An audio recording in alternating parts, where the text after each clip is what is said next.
to Foodie Funda.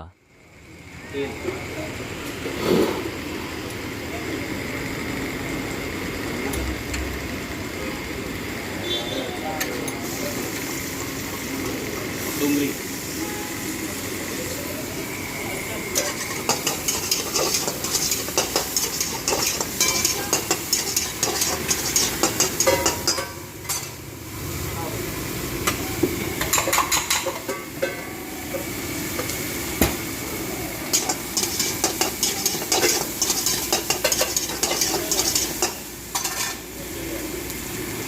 મરી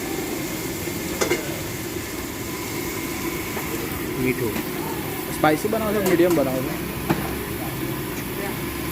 spicy okay.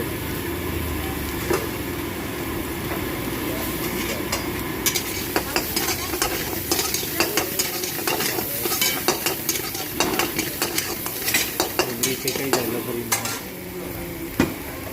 લીલું મરચું જેટલું તીખું એટલું તમે પેલું લાલ મરચું યુઝ નહીં કરતા, લીલું મરચું યુઝ કરો છો, બરોબર? મારી 100 આઈટમ જે છે ને ફ્રાય એમાં ચાર જ મસાલા બરોબર. અલગ અલગ ટેસ્ટમાં અલગ ટેસ્ટ બધા અલગ.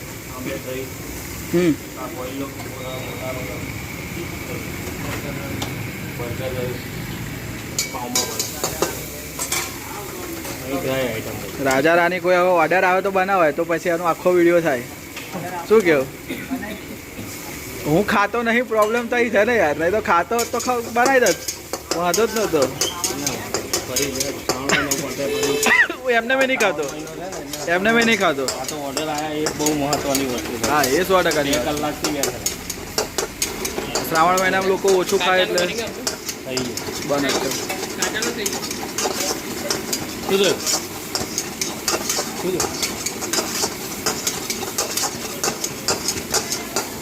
સાદી ગड्ढीवाली આવી હતી ને એને કોમેન્ટમાં લખી તો આવીને ગઈ દિલ્હી નહીં કોઈ સાદી ગड्ढी હા હા, એ સાડી ગड्ढीવાળા.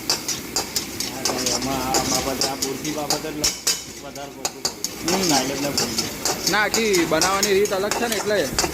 બાકી મોસ્ટ ઓફ તો પેલા મોટા પેનમાં જ બનાવતા હોય લોકો, પેલામાં જે બનાવે છે તવામાં જ બનાવે. આપણું છે તો ગ્રેવી વાળું મારા પપ્પા જે બનાવતા હતા ને એ બધું હું બનાવું.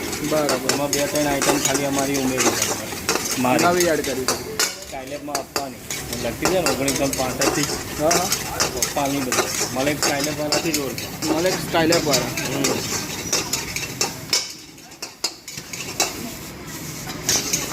કેટલા વર્ષોથી છે? ગણતરી નહીં થતી આ તો પેલા ભાઈએ બેનર બનાવેલું એટલે સાલ લખી દીધું નાના ટાઈમનું ચાલે છે નાના ફરીમાં પપ્પા બની ગયા પછી 1965, પણ એ તો હજી કશું હા કહેવાય નહીં એવું છે. હા, હજી નક્કી નહીં. એની પહેલાંનું છે, પણ આ તો જ્યારે બેનર બનાવ્યું ત્યારે લખી દીધું 1965થી. પપ્પા બેસતા હતા ને એ ટાઈમનું લખી દીધું બરાબર. તમારું નામ શું? હાઈર મલિક. અને એક્ઝેક્ટ આપણે એડ્રેસ કહું? એડ્રેસ સ્કૂલવાળું રોડ આર્કિટેક્ટ કોલેજની સામે બરોબર. કોલેજ આમલે છે ડન.